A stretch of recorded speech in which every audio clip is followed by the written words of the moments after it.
Je suis Hélène Gorge, je suis maître de conférences en sciences de gestion à l'Université de Lille. J'enseigne à la faculté d'ingénierie et management de la santé, donc ILIS, et je suis rattachée au laboratoire Lumen, où j'étudie les normes de consommation, les logiques de consommation et les dynamiques de marché.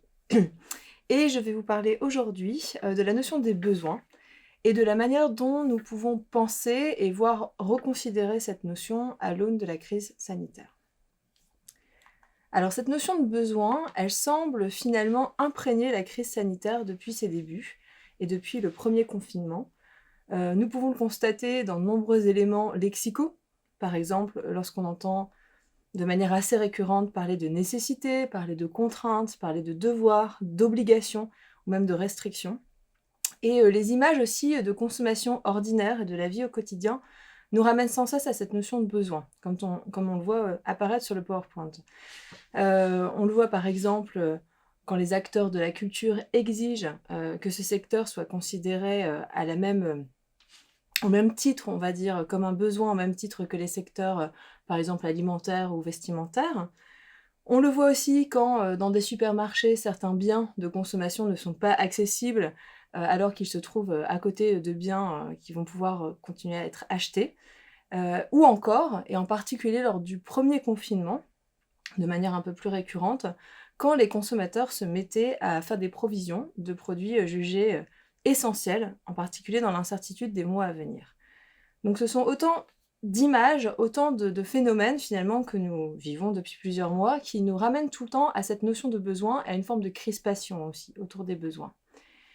Mais l'idée de besoin et de nécessité ne touche pas que les biens de consommation, même si, comme j'entretiens beaucoup d'intérêt de recherche sur la consommation, je vais plutôt me focaliser sur ça aujourd'hui. L'idée de nécessité, elle touche aussi par exemple des professions ou des métiers, à l'image de ce qui est catégorisé par le gouvernement pour faire la distinction entre les professions vitales, nécessaires, et celles plus secondaires.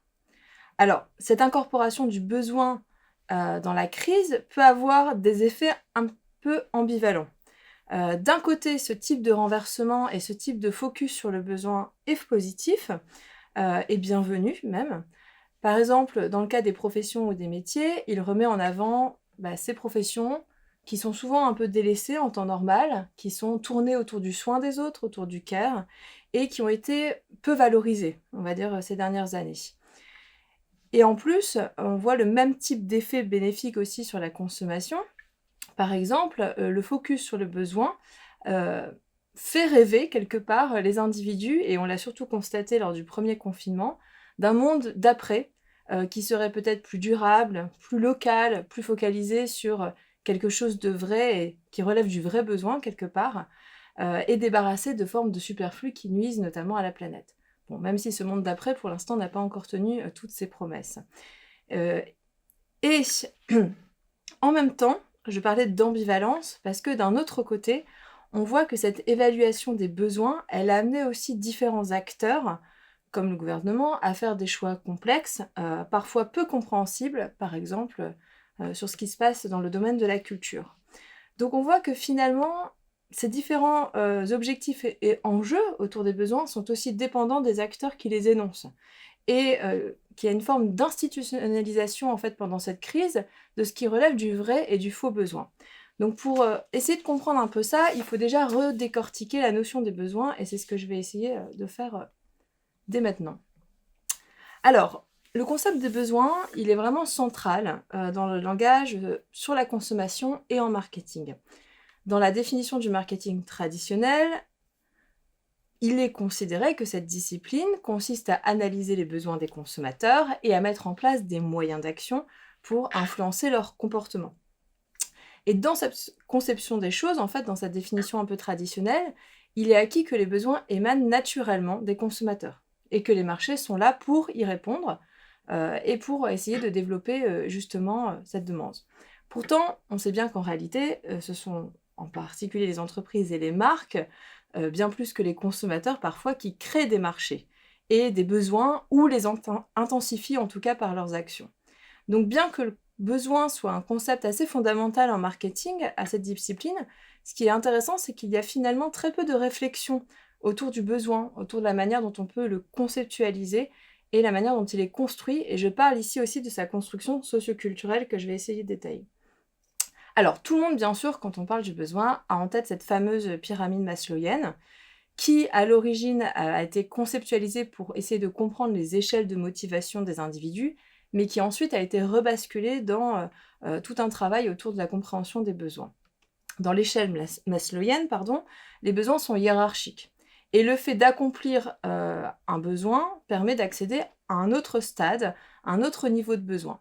Donc il existe notamment 5 catégories des besoins fondamentaux, donc des besoins physiologiques, des besoins de sécurité, des besoins d'appartenance, des besoins d'estime et des besoins d'accomplissement de soi. Mais il y a plusieurs problèmes à cette échelle et plusieurs remises en cause, même si la pyramide de Maslow continue d'être un élément qui est revendiqué et enseigné de manière assez massive. Alors parmi ces remises en cause et ces problèmes, on trouve notamment une problématique autour de cette notion un peu de séquence dans la pyramide de Maslow. Le fait qu'on peut atteindre un certain palier que si on a atteint le précédent. Alors que finalement, les besoins peuvent se superposer, ils peuvent se compléter, et des travaux dans différentes cultures et différentes sociétés ont montré que c'était justement le cas. Autre problème, l'échelle a quand même tendance à séparer les besoins plus individuels de ceux sociaux, alors que certains chercheurs exposent l'idée selon laquelle tous les besoins sont en réalité contenus dans des significations sociales. Et on va beaucoup revenir sur cette notion-là, et en particulier pour éclairer ce qui se passe pendant cette crise sanitaire. Et d'autres chercheurs soulignent bien sûr que l'universalité des besoins et leur organisation hiérarchique, donc cette volonté de penser les besoins de manière universelle, est en fait influencée par un ethnocentrisme occidental.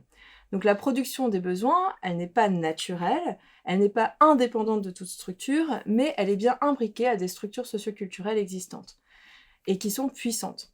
On le voit par exemple dans la manière dont on construit les échelles de richesse et de pauvreté, ou la manière dont l'aide sociale est procurée, qui va influencer en fait les individus et leur perception de leurs propres besoins.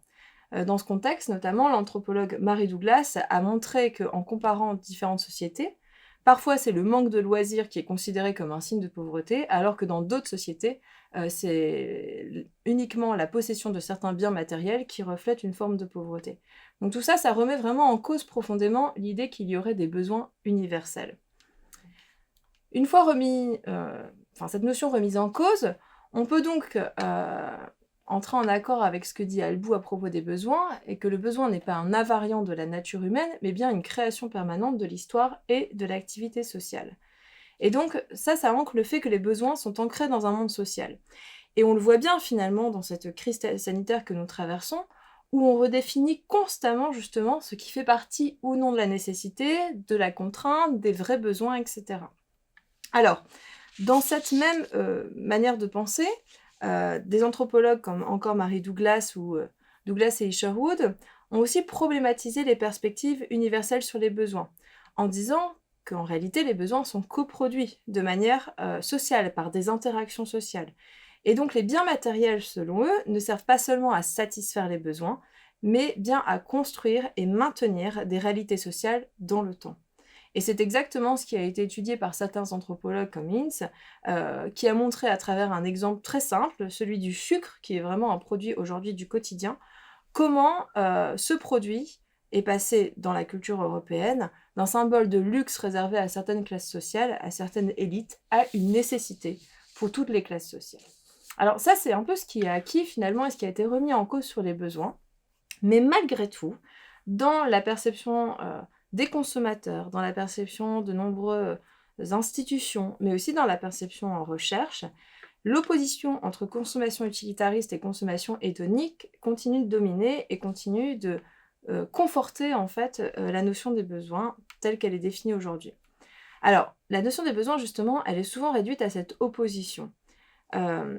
Qu'est-ce qu'on entend par consommation utilitariste? C'est en fait la consommation de nécessités, et les nécessités étant définies comme des objets utilitaires qui permettent de régler un état désagréable d'inconfort. Par exemple, j'ai soif et donc je vais chercher de l'eau pour pouvoir justement régler l'inconfort que je suis en train de vivre.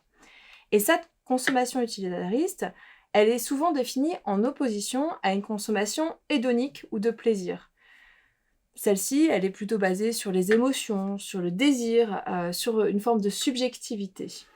Et c'est pour ça que quelque part, il y a eu aussi un ancrage moral en fait des besoins, parce que la consommation hédonique, elle est souvent perçue comme une forme d'indulgence en fait, une forme de gratification que l'on se fait à soi. On s'accorde un petit plaisir justement à travers ce type de consommation.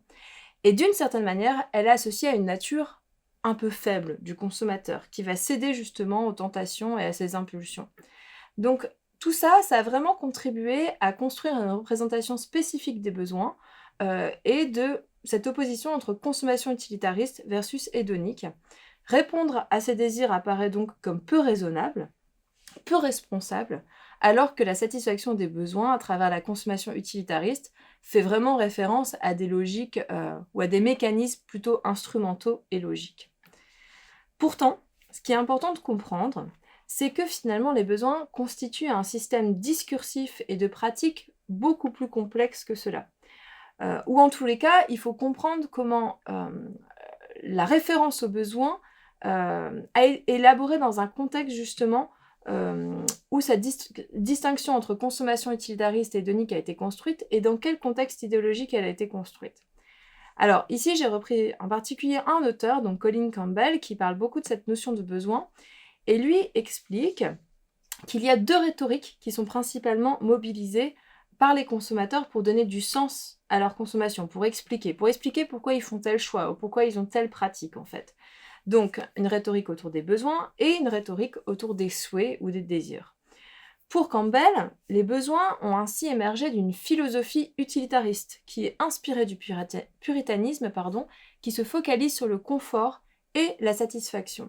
Qu'est-ce que ça veut dire ? Ça signifie qu'en fait, il y a un ensemble de valeurs morales qui influencent les comportements de consommation en valorisant certains comportements qui vont être plutôt focalisés sur la recherche d'un confort, modéré, etc.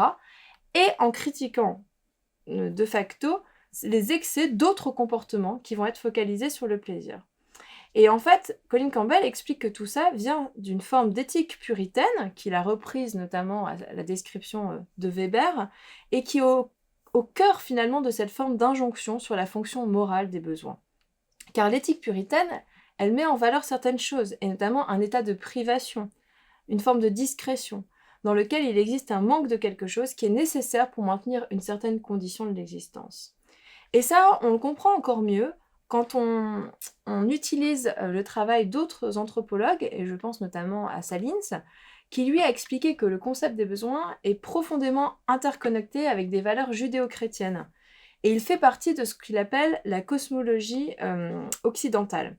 En fait, selon lui, les besoins permettent de démontrer que les êtres humains, finalement, qui sont tout le temps à la recherche d'une satisfaction qui demeure inatteignable, eh bien, ils sont imparfaits. Et ils ne seront jamais justement à l'image de Dieu. Et du coup, la notion du besoin et du manque, qui est vraiment liée, elle est ancrée dans la théorie sociale occidentale qui idéalise la supériorité morale de la rationalité économique et d'un comportement qui serait dicté par l'accomplissement des besoins. Alors, on voit que tout ça, finalement, cette compréhension en tout cas de la nature morale des besoins, elle est particulièrement importante pour comprendre comment aujourd'hui on se saisit de cette notion à l'aune de la crise.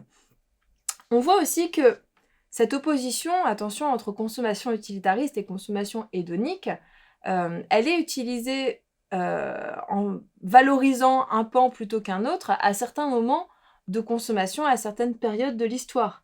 Par exemple, quand on a envie de pousser la société de consommation et d'atteindre une forme de massification de la consommation, on a beaucoup valorisé la consommation hédonique, notamment dans les années 50. Et aujourd'hui, alors qu'on se trouve dans des périodes de crise, et pas seulement sanitaires, mais des crises aussi économiques, des crises environnementales, on a tendance à plutôt valoriser justement une consommation utilitariste qui serait plutôt rationnelle et logique. Donc, tout ce discours, ce qui est important de comprendre, c'est qu'il imprègne en fait les comportements de consommation. Car même si le marketing a pour objectif de susciter des désirs, de les favoriser, il y a beaucoup d'institutions qu'on va appeler des institutions morales ou des entrepreneurs de morale. Et par là, on peut trouver par exemple l'État, on peut trouver l'école, on peut trouver les médias ou encore d'autres consommateurs, et en particulier avec l'explosion des réseaux sociaux. Et tous ces entrepreneurs de morale ont tendance à condamner des personnes qui seraient influencées par leurs désirs, et en particulier quand ces désirs menacent un équilibre social. Ça va être le cas par exemple quand il y a de trop fortes inégalités et que les gens du coup ne se retrouvent pas dans un équilibre social qui favorise tout le monde. Ou encore quand les consommateurs menacent un équilibre environnemental, et on le voit notamment dans le cas de la crise écologique, où on va dénoncer certains comportements qui ne sont pas en phase avec les injonctions environnementales, ou bien sûr quand ils démontrent aussi une forme d'irrationalité, et on voit en particulier dans cette crise sanitaire. Et là justement sont illustrés deux phénomènes qui ont été largement relatés par les médias, en particulier à la sortie du premier confinement, et qui expose en fait cette forme d'irrationalité finalement. Puisque beaucoup ont trouvé inconsidérés et irresponsables ces longues files d'attente qui se trouvaient devant certains magasins qui n'étaient pas justement considérés comme des magasins de première nécessité ou relevant des vrais besoins. Et on voit du coup cette forme d'injonction finalement, morale sur les besoins, qui risque aussi de, à un moment donné, qui risque aussi de faire passer une injonction qui pourrait être raisonnable et qui pourrait avoir du sens, c'est-à-dire celle de la responsabilité des consommateurs, et des individus même, vers une injonction plutôt qui aurait une connotation un peu coupable, de culpabilité, et qui aurait tendance à culpabiliser les gens. Donc on voit avec cette crise finalement une forme d'idéalisation du besoin qui est mesuré, d'un plaisir qui serait un petit peu absent et qui rappelle la nature profondément morale des besoins. Mais on oublie souvent que finalement l'équilibre des besoins, il ne peut se faire sans l'incorporation d'une notion de plaisir. Le problème, c'est qu'on a souvent tendance à considérer que le besoin, c'est la satisfaction d'un désir urgent, une satisfaction qu'on ne peut pas vraiment différer. Je vous donnais l'exemple tout à l'heure du verre d'eau, c'est quelque chose qui est difficile de différer dans un temps plus long. Et donc, du coup, on a tendance à oublier que le plaisir pourrait être aussi incorporé à un équilibre sur les besoins, puisqu'il favorise aussi une forme de bien-être individuel et collectif. Et la deuxième raison, c'est qu'on a aussi tendance à avoir une vision très économique des individus, qu'ils soient consommateurs, qu'ils soient citoyens. Ces individus sont idéalisés dans un cadre économique. On considère que leurs décisions doivent correspondre à celles de personnes ayant des désirs parfaitement cohérents et dans l'intérêt général, ce qui n'est bien entendu pas le cas. Alors, en termes de conclusion, comment conclure ça et comment essayer de réfléchir un petit peu à cette notion de besoin par rapport à la crise? On voit que les périodes de crise, comme la crise sanitaire qui est en train de se dérouler, nous aident à donner une vision où les besoins sont raisonnés, sont sobres, et en soi peuvent être aussi positifs parce que ça permet de donner un horizon atteignable et souhaitable, où justement on aurait plus de sobriété par rapport à la consommation. Mais en même temps, ce qu'on constate, c'est que la dichotomie entre des besoins vrais et des besoins faux, et qui seraient justement irresponsables, a tendance aussi à dévaloriser certains comportements de consommation et à culpabiliser les individus dans une injonction profondément morale. Donc pour réussir ce passage vers davantage de sobriété, ce qui est souhaitable à terme bien sûr, non seulement pour la crise sanitaire, mais aussi pour la crise environnementale, il faut retrouver dès maintenant une définition à la fois collective et individuelle des besoins. Je vous remercie pour votre attention.